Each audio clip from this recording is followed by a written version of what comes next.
Kí ló dé? Kí ló dé? Ẹ̀yin náà bá fẹ́ ti kí ló dé? Ustaz Adédòkun. Murtada Adédòkun. Ẹ ṣe wà tó dá o. Èdè máa ní gbogbo obìnrin lára. Àwọn èèyàn máa misbehave. Ìtọ́ máa yá wèrè. Ìtọ́ máa torí ẹ̀ máa dàrú. Ìtọ́ máa ṣe ránu. They will not know what to do. Kí ló dé? Ẹ ṣe sí mi o. Tẹ́ bá ti fi wá sílẹ̀ náà, tẹ́ bá ti jẹ́ ká ní ìsinmi, ẹ̀ ní ìsinmi o. Ẹ gbọ́dọ̀ sún ẹ̀ ní ìsinmi o. Tẹ́ bá fẹ́ para ẹ bá kú ni o. Ẹ̀ ní ìsinmi o. Ládùúgbò dáadáa tàbí lóògùn yẹn, ẹ máa wá ìwà ìka. Ẹ máa fi máa bá wa lò ẹ̀ dá o. Ìtọ́ máa torí ẹ̀ máa dàrú. Ìtọ́ máa ṣe ránu. They will not know what to do. Mo tọrọ ìkẹ́ Ọlọ́run àti ìgẹ̀fà aṣáájú ẹ̀dá, àánú Ọlọ́run àti orí ajẹ́njẹ tán ẹ̀ fún gbogbo wa tí à ń tẹ̀lé. Mo ń ṣe fídíò yìí nípa TikTok fídíò kan, TikTok not Facebook, TikTok fídíò tí wọ́n sọ pé ó ti rìn jìnnà táwọn kan fi ṣọwọ́ sí mi lánàá torí pé arábìnrin tó wà nínú fídíò yìí orúkọ èmi tí mo bá ń sọ̀rọ̀ yìí Murtada Adédòkun ló ń dá lemọ́lemọ́ tó sì ń fi èpè ránṣẹ́ sí mi lórí ẹ̀ṣẹ̀ kan tí a jẹ́ pé mo ṣẹ̀ ṣùgbọ́n tí ó sọ ẹ̀ṣẹ̀ yẹn ju pé ó ní mò ń fara ní àwọn wo ló gbà lérò pẹ̀lú ẹ̀ kò yé mi. Ó níbi tí mo fi ara ní àwọn dé àwọn kan á ṣèrànù, àwọn kan á ya wèrè àbí nǹkan tó jọ bẹ́ẹ̀ yẹn.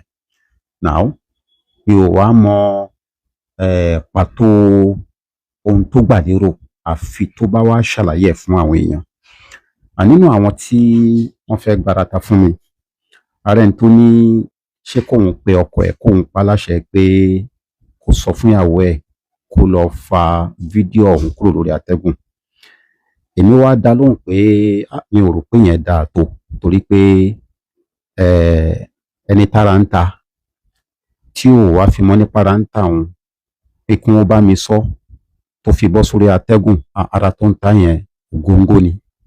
Nígbà tó ti wá bọ́ sórí àtẹ́gùn, tẹ bá wá ní kó lọ fàáyọ, ohun tó máa jọ lójú ọ̀pọ̀ èèyàn torí fídíò yẹn tí ò dẹ̀ gbálàyé lẹ́nu arábìnrin ohun tí mo fi ṣẹ̀, ohun tó máa jọ ni pé wọ́n fẹ́ bò mí láṣìírí kan tí ò tọ́ pé káyé ó mọ̀ ni.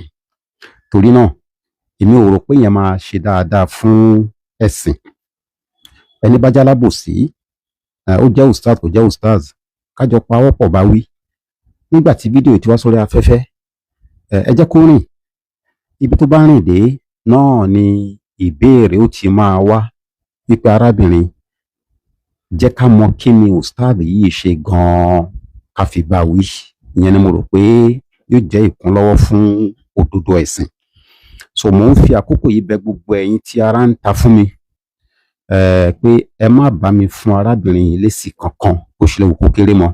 Ẹ má bú, ẹ má yẹ̀yẹ́ ohun tó ń sọ lè má yé mi, ó lè má yé yín, ohun tó ń sọ̀rọ̀ ó yé.